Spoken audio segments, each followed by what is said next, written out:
Hi, I'm Carrie Larson. In Training Module 1, we covered why safe sanctuaries is needed, core definitions, and began discussing policy guidelines. In Training Module 2, we covered the importance of having a 6-month rule. The 6-month rule is the length of time an active volunteer should be a part of your church before participating in children or youth ministries. In Module 3, we had a lively discussion on the joys and trials of taking youth or children on an overnight event. In Module 4, we discussed transportation considerations. In Module 5, we reviewed the obvious common sense rules. In Module 6, we talked about recruiting, screening, and reporting.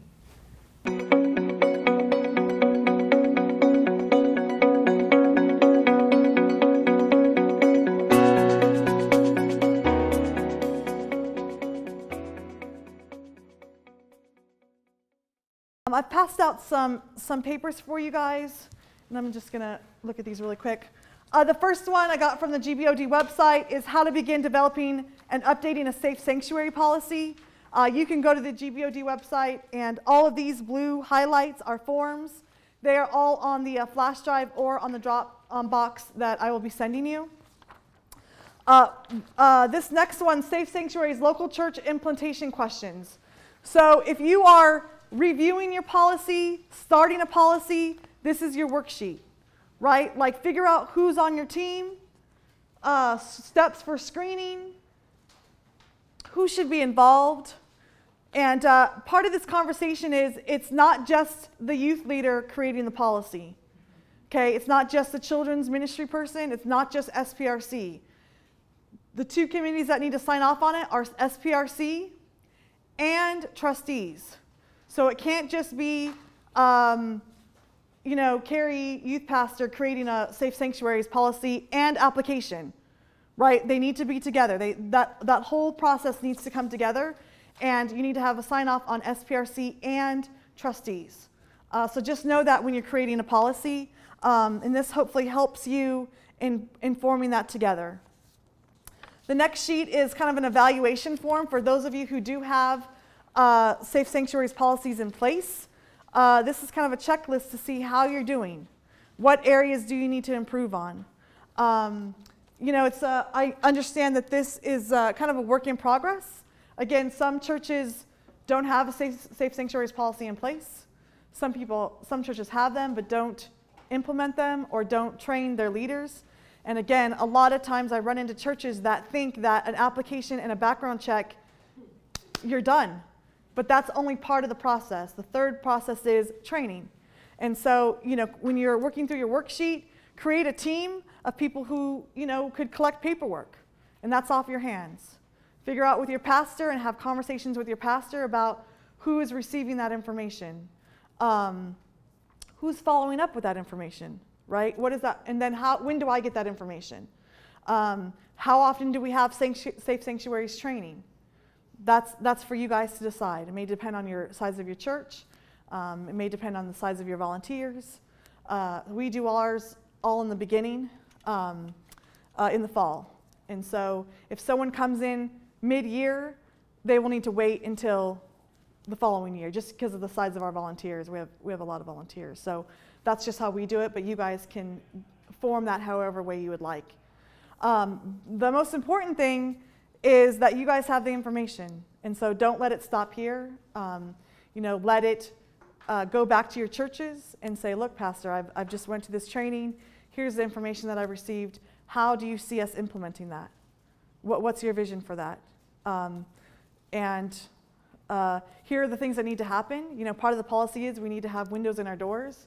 What does that look like? Who do we need to include in from trustees to begin that conversation? And I would spell it out. So if you don't have windows in your door now, in your policy you would say all of our Sunday school classrooms the doors must be open. And when you're training, you also communicate that to your volunteers, right? So that they're on the same page. Are there any questions of that?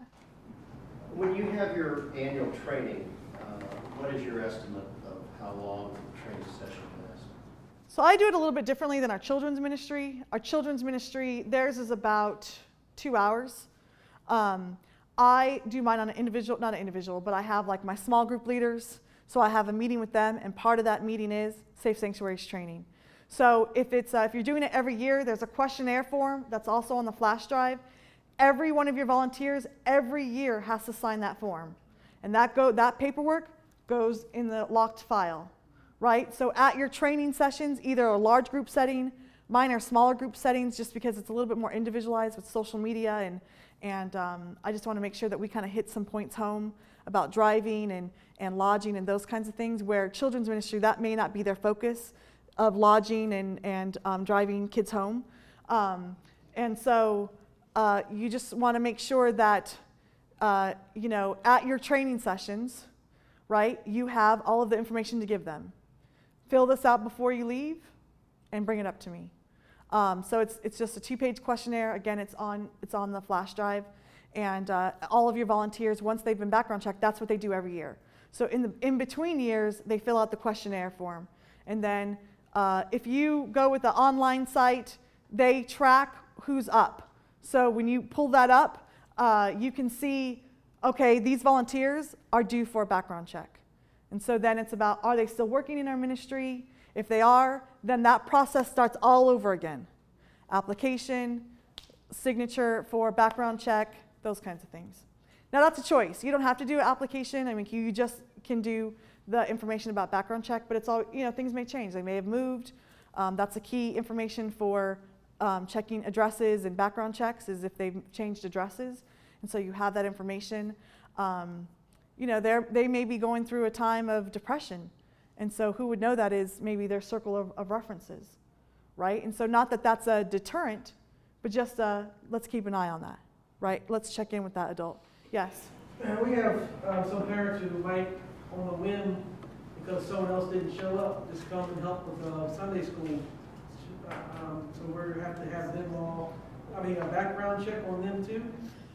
So here's how I do that. So you want to stick to the 2-adult rule, right? So those have been background checked. I have an open door policy at my youth ministry. Parents are welcome anytime at any event. If they become regulars, then we have a conversation. And regular to me is more than 2 or 3 consecutively, right? So I would have a conversation. It looks like you want to be a part of our ministry. I would love to have you. Here's our application process. You know, pray about it, turn it back into me, and we'll get you plugged in. So that's a ministry opportunity, but it's also like, okay, here's our policy. You know, in order for you to be, you know, it's great that you're here. You know, it's great that you're checking in and plugging in, but you're becoming regular, and so we just want to make it official and do a background check. Yes. Especially for the youngest children, we have specific grown-up size chairs in like the children's church area for the visitor parents, and they're told, you may come, this is where you sit. We ask that you not like participate at the table with the children.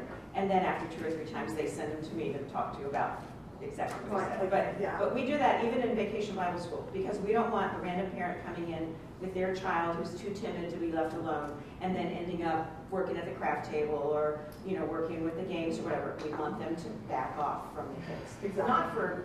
Not for their child's sake or theirs, somewhat, but really for the sake of everybody else in the policy. Right. Yeah, and sometimes it's just about, look, I want your kid to plug in and build other relationships outside of family. And so it's just how you word that.